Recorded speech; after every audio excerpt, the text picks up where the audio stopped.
1,000 years ago, Arab scholar Ibn al-Haytham was the first to fully describe the camera obscura.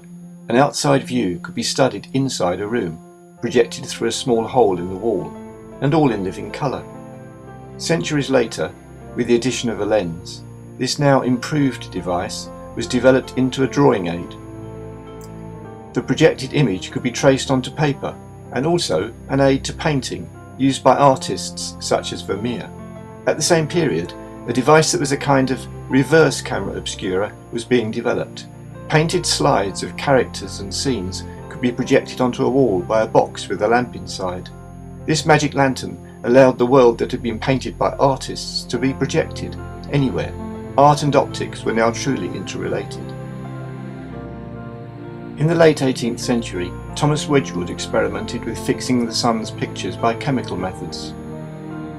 Nicéphore Niepce was more successful. He managed to fix pictures copied from engravings with his heliography technique.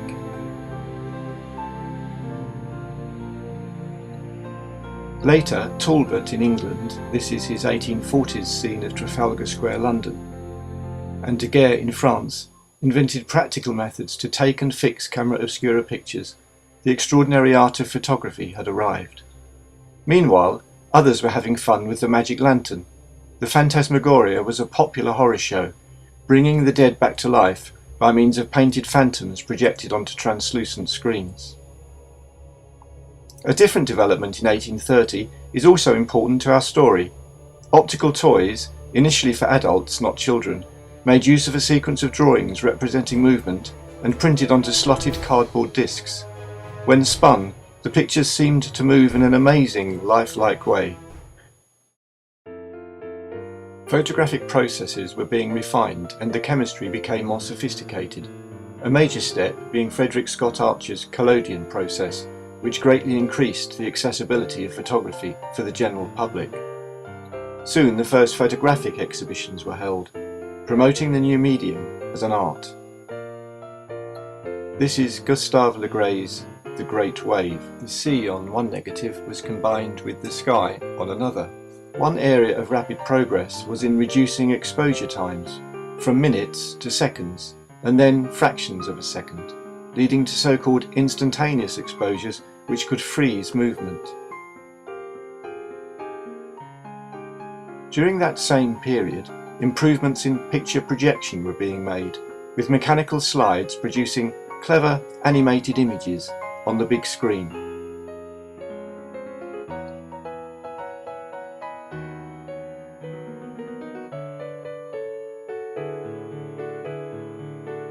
By the 1850s, the Langenheim brothers in America had perfected photographic positives on glass.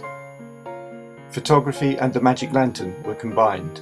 Now the images taken by the camera, sometimes hand-coloured, could be projected onto lecture screens. Small magic lanterns, often very attractive ornaments as well as being technical instruments, became popular in people's homes. As the Apple company knows today, design is as important a selling point as function. Meanwhile, in the 1870s in America, photographer Edward Muybridge was commissioned by a racehorse owner to arrange a dozen cameras in a line, taking a sequence of photographs of a fast-trotting horse in order to analyse the movement. When published, these pictures created a stir amongst artists, who had to accept that their paintings of animals in motion were technically inaccurate. French physiologist Etienne Jules Marey continued this chronophotography, progressing from these glass plates to photosensitive paper rolls, and then to celluloid as a medium. Meanwhile, Muybridge had arranged for skillful paintings traced from his photo sequences to be projected in motion using his zoopraxiscope, with picture discs like those invented in the 1830s, but now the pictures were on glass for projection. German photographer Ottmar Anschutz made his own chronophotographs, mounted the actual photo transparencies on a wheel, and made public peep shows. These activities inspired the great inventor Thomas Edison to announce that he would make a machine that would capture and show longer sequences, not limited to the very brief glimpses of movement that could be shown from pictures mounted around a disc. In the 1890s, photography split into factions, an English group calling itself the Linked Ring, preceding similar photo-secession movements in Germany and America. They rejected the rules of the old photographic establishment, trying to show photography as a fine art. They adopted pictorialism from the fields of drawing and painting. With the introduction of roll film in the 1880s, offering a handy alternative to glass plates, and cheap cameras by Eastman Kodak, "You press the button, we do the rest," they advertised, photography flourished as a truly popular medium. Celluloid was also a perfect medium for motion picture experimenters. From 1892, Émile Reynaud in France used it to produce illuminated pantomimes, 15-minute cartoons projected onto a theatre screen, with music and song. Thousands of Parisians flocked to his shows. Maret's one-time assistant, Georges Demeny, was keen to take advantage of commercial possibilities and arranged the sale of experimental cameras for taking sequence pictures on a roll. Soon, Edison had adopted perforated film for his half-minute film studio productions of 1894, which were viewed in public amusement arcades in peep show boxes called kinetoscopes. Kinetoscope parlours sprung up all over the world. Many inventors struggled to get these photographic movies onto the big screen. Those who succeeded included the Lumiere brothers in France with their famous cinematograph, camera, printer and projector all in one.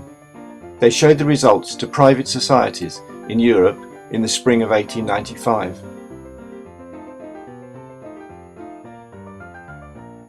The Lathams gave shows to paying audiences in the USA that summer. This is their press preview.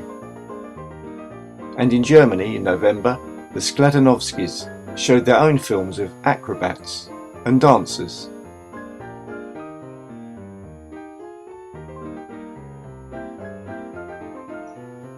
The famous Lumiere public show in Paris opened during the last days of the year. By late 1896, cinematography had spread across much of the globe. In the meantime, there had been many attempts to make colour photographs.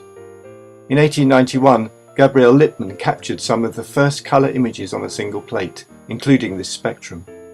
Frederick Ives made 3 separate glass transparencies to produce a colour picture, also using stereoscopic techniques developed decades earlier.